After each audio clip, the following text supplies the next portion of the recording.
ICC champions trophy 2025-এর future কি সেই নিয়ে আজকে দুবাইতে পিসিবি, বিসিসিআই এবং আইসিসির মধ্যে একটি মিটিং হয়, যেমনটা কথা ছিল।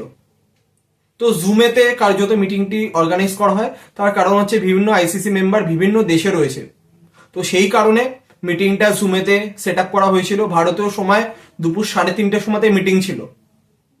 তো সবাই জুমে কানেক্ট করলেও কিন্তু দুবাইতে গেছিলেন পিসিবি চেয়ারম্যান মহসিন নকভি। তো তিনি গতকালই জানিয়ে দিয়েছিলেন যে পাকিস্তান হাইব্রিড মডেলে চ্যাম্পিয়ন্স ট্রফি খেলবে না। অর্থাৎ যে চান্স ছিল যে সাউথ আফ্রিকা বা দুবাইতে শিফট হতে পারে চ্যাম্পিয়ন্স ট্রফি, তেমনটা চান্স খুবই কম। হলে পাকিস্তান এই চ্যাম্পিয়ন্স ট্রফি খেলবে না। এবার সব থেকে বড় প্রশ্ন, ইন্ডিয়া ভার্সেস পাকিস্তান ম্যাচ যদি চ্যাম্পিয়ন্স ট্রফিতে না হয় তাহলে কিন্তু আইসিসি চরম লস খাবে। ব্রডকাস্টাররা আইসিসিকে একটা গালাগালও দিতে ছাড়বে না। তার কারণ বিভিন্ন আইসিসি টুর্নামেন্টগুলো পুরোটাই রেভিনিউ তোলে হচ্ছে ইন্ডিয়া পাকিস্তান ম্যাচকে কেন্দ্র করে। আজকে যেই কারণে 2023 এশিয়া কাপ, সেখানে দুবার ইন্ডিয়া পাকিস্তান ম্যাচ হয়েছিল। প্রথম ম্যাচটা বৃষ্টির কারণে ভেস্তে গেছিল, সেখানে আইসিসির হিউজ লস হয়েছিল।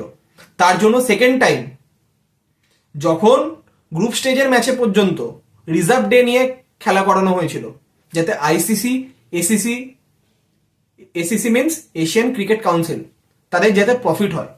মানে এতটাই গুরুত্বপূর্ণ এই ম্যাচটি। তো সেক্ষেত্রে আজকে মিটিংয়ে আইসিসির তরফ থেকে তো তাদের প্রতিনিধিরা ছিল, বিসিসিআই তরফ থেকে জয়শা ছিলেন, পাকিস্তানের তরফ থেকে ছিলেন মহসিন নকভি। তো বেসিক্যালি সেরকম কোনো সিদ্ধান্তে এখনো অবধি আইসিসি আসতে পারেনি। তো যেমনটা খবর পাওয়া যাচ্ছে যে পাকিস্তান তাদের পয়েন্ট অফ ভিউটা জানিয়ে দিয়েছেন অলরেডি, যে তারা হাইব্রিড মডেলে খেলবে না। এবার অনেকে আশঙ্কা করছেন যদি হাইব্রিড মডেলে হয় তাহলে পাকিস্তান হয়তো এগ্রি করবে, কিন্তু তারা নিজেদের হোম গ্রাউন্ডেই ম্যাচ খেলবে।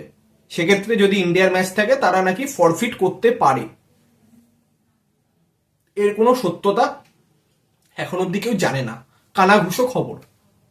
এবার হচ্ছে সেক্ষেত্রে যদি পাকিস্তান যদি ইন্ডিয়ার এগেনস্টে খেলতে যদি ম্যাচটা ফরফিট করে তাহলে সেটা কিন্তু আইসিসির কাছে হিউজ লস।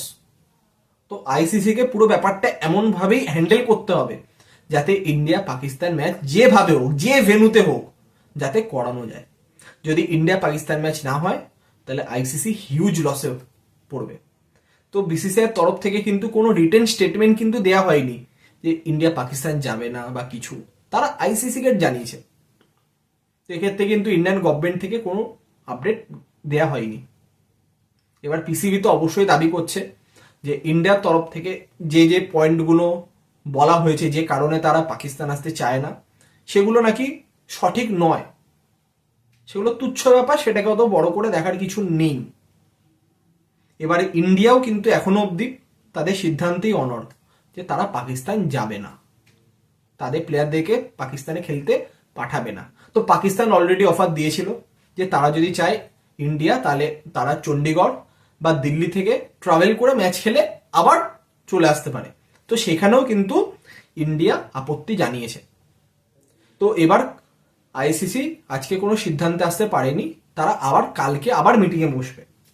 তো কালকে হয়তো কোনো সিদ্ধান্তে তারা পৌঁছাতে পারে, কারণ কালকে 30শে নভেম্বর, তাদেরকে সিদ্ধান্তে পৌঁছাতেই হবে। তার কারণ ফেব্রুয়ারিতে চ্যাম্পিয়ন্স ট্রফি। তো তাদেরকে এটা মাথায় রাখতে হবে যে যেভাবে হোক ইন্ডিয়া পাকিস্তান ম্যাচ করাতেই হবে। দুই পক্ষকে যেভাবে হোক রাজি করিয়ে একটা কমন পয়েন্টে এসে, সে যে ভেন্যুতেই হোক, যে দেশেই হোক, ম্যাচ কোনোভাবে করাতেই হবে।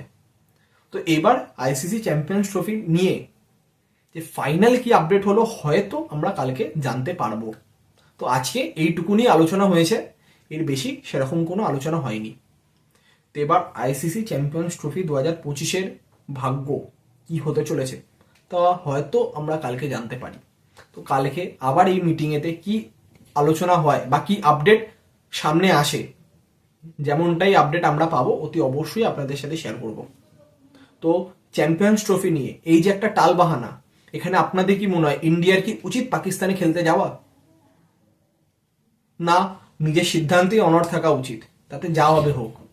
কারণ বিসিসিআই যদি বলে আমি যাব না, তাহলে কিন্তু আইসিসির কোনো রকমভাবে তাদের পক্ষে সম্ভব না যে বিসিসিআইকে প্রেশার করা, কারণ বিসিসিআই এর রেভিনিউতে কিন্তু আইসিসি চলে।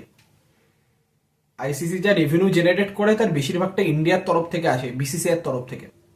তো ইন্ডিয়াকে চটাতে পারবেই না আইসিসি। তো এই সমস্ত নিয়ে আপনাদের কি মতামত, তো অতি অবশ্যই কমেন্ট করে জানান। তো আজকের মতো এতটাই, আবার দেখা হবে কালকের ভিডিওতে।